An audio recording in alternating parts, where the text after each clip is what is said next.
Oke, assalamualaikum warahmatullahi wabarakatuh. Kita lanjutkan ke materi selanjutnya yaitu uji parametrik. Di sini untuk uji parametrik di sini ada beberapa analisis ya. Yang pertama itu ada uji T1 sampel. Oke, kita langsung saja. Untuk uji parametrik ini terdiri dari yang pertama itu uji T1 sampel, yang kedua uji T2 sampel independen, yang ketiga uji T2 sampel berpasangan, dan yang keempat uji ANOVA 1 jalur.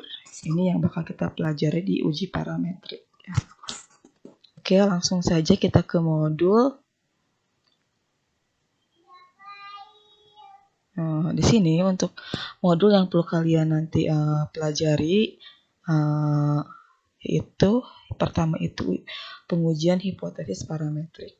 Di sini untuk pengujian hipotesis parametrik adalah pengujian untuk hipotesis yang mengharuskan di sini data yang akan kita analisis itu harus memenuhi beberapa persyaratan.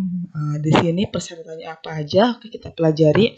Yang pertama, sampel yang dipakai ini atau sampel yang akan dianalisis harus berasal dari populasi yang berasal dari distribusi normal. Terus yang kedua, data yang digunakan itu lebih dari atau sama dengan dua kelompok. Di sini maka harus memiliki varian yang homogen juga. Dan yang ketiga, syaratnya itu jenis data yang akan dianalisis itu datanya kuantitatif, jadi berupa angka. Jadi untuk data kualitatif tidak bisa dianalisis menggunakan uji parametrik.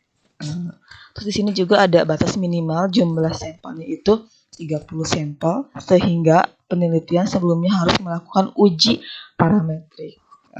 Di sini ada beberapa uji hipotesis parametrik yang tadi udah Ibu jelaskan. Ada uji T1 sampel, ada uji T2 sampel independen, ada uji T2 sampel berpasangan, dan uji ANOVA 1 jalur. Oke, kita yang bakal Ibu jelaskan di sini yang poin yang pertama dulu ya, one sample atau uji T1 sampel dengan menggunakan aplikasi SPSS 17. Di sini untuk uji T1 sampel yang akan digunakan jika kelompok sampel yang digunakan itu dalam penelitian hanya berjumlah satu kelompok saja, karena di sini kan udah satu sampel berarti cuma satu kelompok saja. Paling sedikit sampelnya itu biasanya tidak lebih dari 30 sampel. Di sini ada contoh kita. Di sini misalkan ada supir penjual coklat batangan. Di sini menjual merek baru dengan banyak kelebihan. Setelah 1 bulan berlalu, supir coklat batangan tersebut ingin mengetahui apakah coklat batangan yang mereka jual itu sudah sesuai dengan target apa belum nih. Targetnya itu yaitu 17 unit per harinya. Adapun data penjualan coklat di bawah ini ya, di sini ada data dalam tabel 5.1 data penjualan coklat. Di sini udah jelas. Ini ada hari, ada coklatnya, berarti cuma sampelnya satu aja coklat batangan. Di sini ada 30 sampel. Data di atas kita asumsikan udah normal ya. Jadi kalau kalian nanti analisis hasil penelitian, berarti sebelum ke uji T1 sampel ini harus diujikan dulu prasyarat. Karena tadi pada materi video sebelumnya itu udah Ibu jelaskan di tutorial uji prasyarat, cara analisis normalitas, cara analisis homogenitas itu udah ada di video sebelumnya. Berarti kita asumsikan data yang dicontoh ini datanya itu udah normal ya. Jadi syarat tadi ya, normal dan homogen. Kalau salah satunya tidak homogen atau tidak normal, tidak bisa melakukan uji analisis parametrik. Nah, di sini kita asumsikan udah normal, data yang ada di contoh di sini berarti diperoleh taraf signifikan 5%. Di sini ada contoh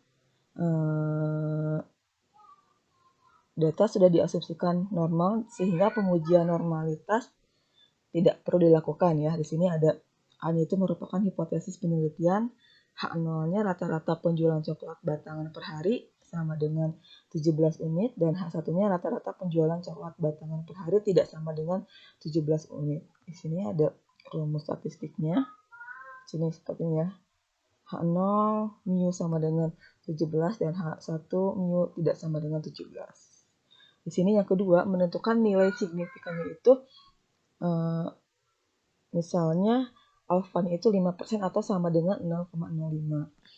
Yang poin C, menentukan statistiknya itu uji, yaitu dengan uji T1 sampel. Yang kedua, melaksanakan pengujian pada taraf signifikan itu uji yang telah ditetapkan, membandingkan nilai hasil SPSS dengan nilai signifikasi yang telah ditentukan pada langkah yang kedua.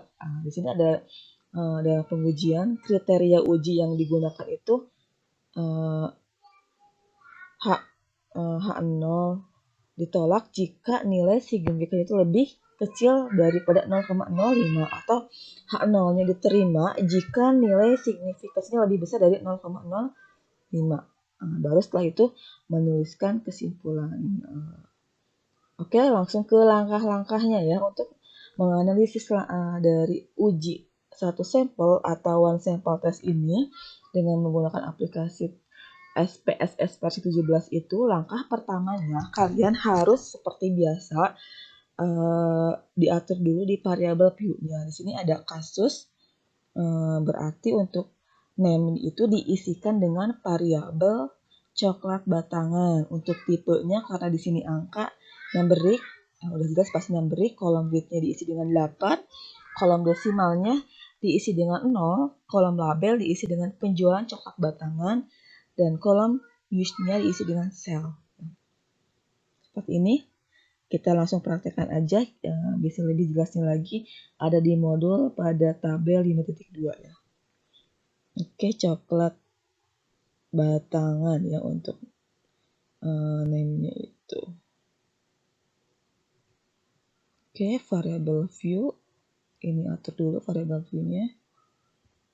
Name-nya itu coklat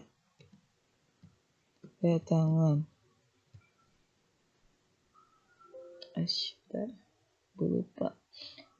Tidak harus pakai ini ya, spasi.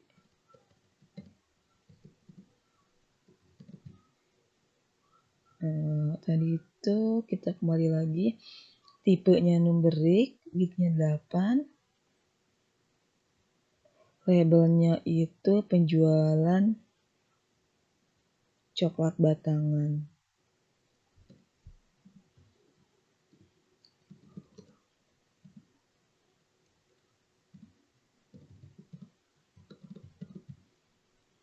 Oke.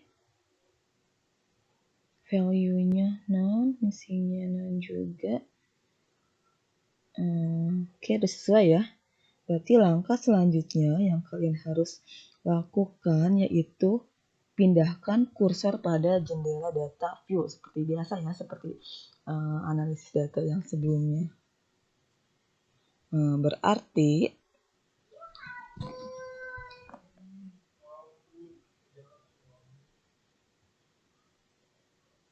data yang tadi yang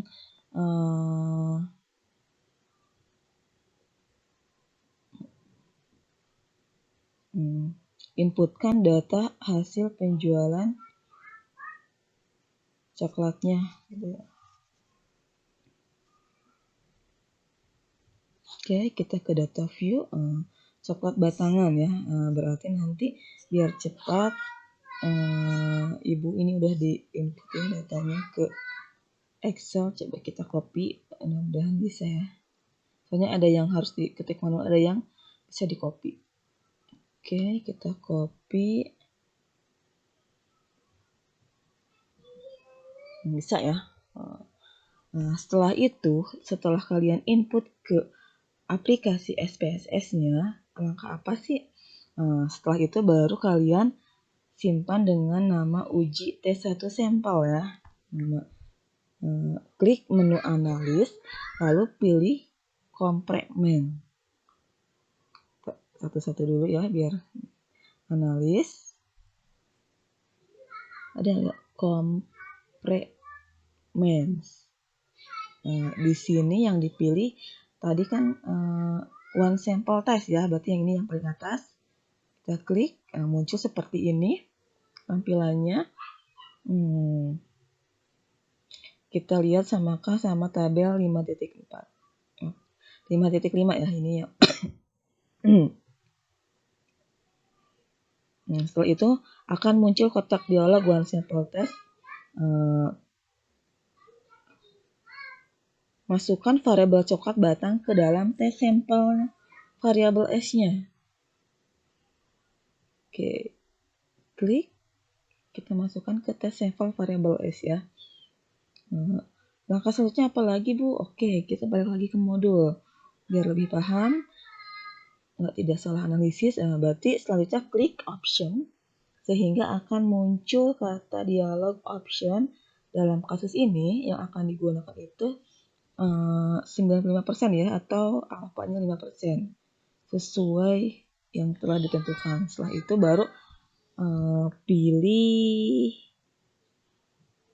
continue dan klik OK.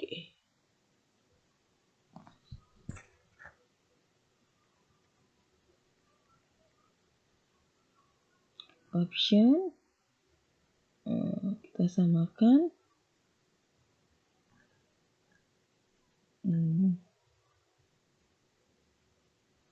Yang dipilih ini exclude access analysis by analysis ya. Oke, sekali lagi takut. Setelah itu baru continue. Oke. Ini udah ada hasilnya one sample statistik sama one sample testnya udah sesuai ya. Oke, kita balik lagi juga ke modul. Di sini hasilnya itu hasil outputnya itu seperti ini sama ya. Di sini untuk nilai rata-ratanya 17,67. Oke. Untuk yang one sampelnya sama juga udah. Oke, yang perlu kalian pahami lebih ke cara membaca dari hasil outputnya ya. Di sini berdasarkan hasil uji pada SPSS versi 17 dapat dilihat pada tabel one sample statistiknya bahwa rata-rata penjualan coklat batangan per hari. Nah, ini dilihatnya pada one sample testnya tabel ini. Rata-rata ini kan miannya 17,67 bungkus. Dengan simpangan bakunya itu sebesar ini standar deviasi simpangan baku 2,20. Nah, di sini berikutnya pada tabel one sample testnya dapat dilihat bahwa nilai signifikasinya ini yang ini ya 0, atau 0.000. Nah, di sini karena nilai signifikasinya itu lebih kecil dari 5% atau lebih kecil dari 0,05, maka H0-nya ditolak atau H1-nya diterima. Sehingga dapat disimpulkan bahwa rata-rata penjualan coklat batangan sama dengan 17 bungkus per hari. Artinya setelah kita cek di sini rata-ratanya itu ini ya 17,67. Berarti per harinya itu bisa kita simpulkan sudah memenuhi target. Artinya target penjualan coklat batangan dengan merek yang baru sudah tercapai, sudah terpenuhi. Gitu. Cuma di sini perlu kita ketahui kalau yang uji per itu lebih besar dari 5%. Kalau uji satu sampel harus lebih kecil dari 5%. Bisa dikatakan H0-nya ditolak atau H1-nya diterima. Dan untuk melihat ketercapaian tidaknya itu dilihat dari tabel one sample statistiknya, yaitu pada rata-ratanya. Di sini udah lewat. Kalau misalkan sesuai dengan tadi kan minimal 17 ya per harinya, ini ada lebih sedikit ya. Jadi artinya sudah mencapai target. Gitu. Itu mungkin untuk uji analisis satu sampelnya seperti biasa, lebih biar paham lagi nanti secara berkelompok kalian mau enggak dengan teknik pengambilan sampel yang sebelumnya sudah dijelaskan, carilah sebanyak 30 sampel, mangga mau secara survei, mau teknik lainnya, mangga yang jelas nanti kalian ambil sebanyak 30 sampel. Berarti nanti per kelompoknya beda-beda ya, bisa ngambil sampel penjualan misalkan tanaman atau misalkan tinggi tanaman, mangga mau yang sesuai dengan biologi yang jelas nanti diambil itu 30 sampel. Mau data hasil ulangan juga silahkan. Setelah itu analisis dimulai dari normalitas sampai dengan one sample testnya. Oke, itu aja mungkin untuk video tutorial uji parametrik dengan uji tes satu sampelnya. Mohon maaf apabila ada kekurangannya. Ibu akhiri, wassalamualaikum warahmatullahi wabarakatuh.